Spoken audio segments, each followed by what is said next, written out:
Recently, with the successive releases of new products by Huawei and Apple, news about Huawei has surged in popularity.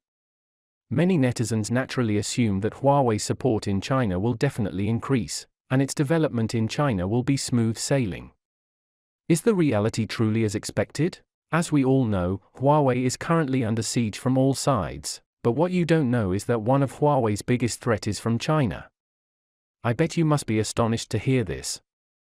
Because we often regard Huawei as a patriotic company, and maybe it is one of the reasons why the US imposed sanctions on Huawei. Then, why? Why is there a steady stream of hateful comments on Huawei spreading all over China?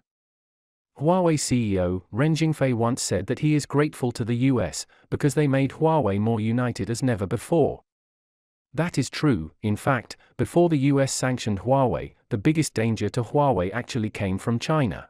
Some consumers don't like Huawei because they hate the view which is popular on China's internet, that is, supporting Huawei products is equivalent to patriotism, and some Chinese think it's moral coercion, so they refuse to buy any Huawei products. In my opinion, it is understandable that everyone has the right to choose what products they want to use, but it is still not the biggest threat in China for Huawei. Actually, the real threat Huawei faces in China is more complex, and I will try my best to make it clear in today's video. Okay, let's get more details about that. Why many Chinese tend to mock Huawei? The answer is simple, because Huawei is doing the right thing. Why is that? Because Huawei followed the equity incentive system, with the quasi-public ownership as the core, fully mobilized the enthusiasm of employees. It not only makes the United States panic, but also the big compradors in China are even more panic.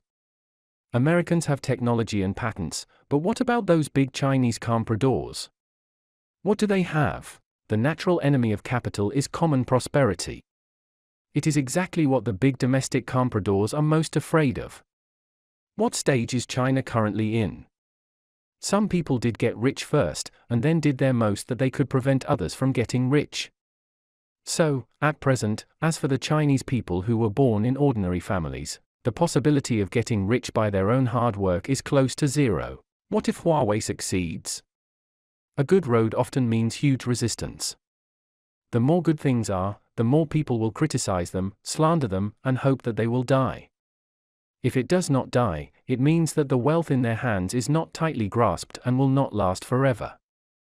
So I think that Huawei is besieged and suppressed by capital from all over the country, and with the blessing of anti-China funds from the United States, there must be no shortage of people who continue to smear Huawei on the internet.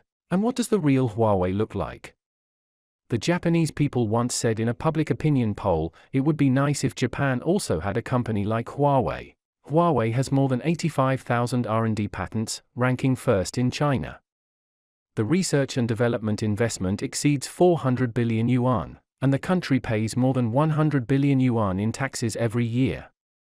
Every year, it earns a lot of dollars back to China. Since 2000, it has reached 1.39 trillion yuan. The three major domestic giants, Tencent, Ali, and Baidu, have a total profit of 58 billion, but 70% of them belong to the foreigners because of foreign participation. Huawei is not. The American said, as long as you are a Chinese company, I will not buy your equipment, but as long as you let Americans take stock, I will reduce tariffs for you. Ren Zhengfei directly replied, no. And this no makes Huawei lose tens of trillions. Therefore, Huawei is a 100% Chinese company with no foreign participation, and it is the only Fortune 500 company that has not been listed for money. If Huawei goes public, it will make more money. Just because Huawei is building a Chinese brand, so you can't have both, you can only choose one of the two. Huawei chose the latter. The combined number of the employees in the three giants is not as many as Huawei's. Huawei has 194,000 employees. What's more, it also has nearly 100,000 employees, most of whom are high-tech talents. We should like to ask, if Huawei can't provide these people with jobs and wages, will these talents stay in China? Or abroad? Who can replace Huawei? Huawei's 5G technology is the world's first. Qualcomm in the United States and Apple in the United States also need to use Huawei's patents. and its charges are in the hundreds of millions of dollars. Huawei's main business is 5G technology, but many people think that it is only for mobile phones. The United States was ahead of the world before 3G, and its social production efficiency has improved. It only took a few years to promote economic development, turning the United States from a debt of more than $200 billion to a profit of more than $200 billion. At that time, China had nothing to do but envy. Until later, China tried to be on par with the United States in 4G. When 5G was slightly ahead of the United States at the beginning, the United States began to sanction Huawei. That is the real purpose of the US sanctions against Huawei. There are 600,000 5G base stations in the United States, 230,000 in South Korea, and more than 600,000 new 5G base stations in China. The total scale of base stations in China is far ahead in the world.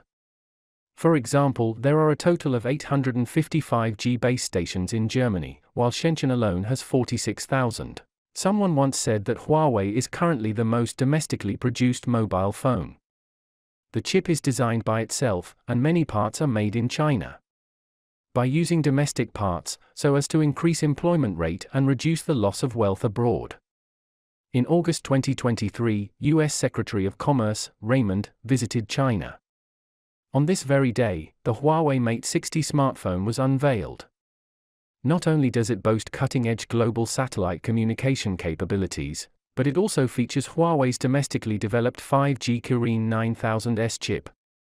There's little doubt that Huawei's re-entry into the rankings will make a significant impact, with Samsung in South Korea, Apple in the United States, and Huawei in China. Anyway, what are the benefits of supporting domestic products?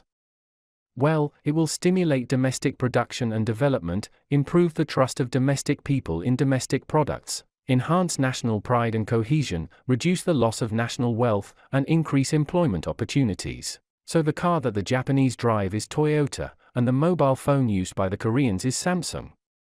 This is not surprising. After all, the education of people in developed countries is not comparable to that in developing countries. As for those who smear Chinese companies, Chinese scientists, and frontier heroes, is this really what normal Chinese people do? It is said that the person who was arrested for slandering the national hero has confessed that he was working for money. No wonder he works so hard to smear. If it is not profitable, who is so active to discredit it? I don't know how many such people are in China. The internet, a place of right and wrong, accidentally becomes the enemy's guns. The outstanding usually bear the brunt of attack. It's a pity that there is only one enterprise like Huawei in China. Okay, that's all for today.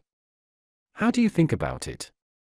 Please put your comments or suggestions in the comments below, and share your thoughts about today's topic, so that we can have a further discussion.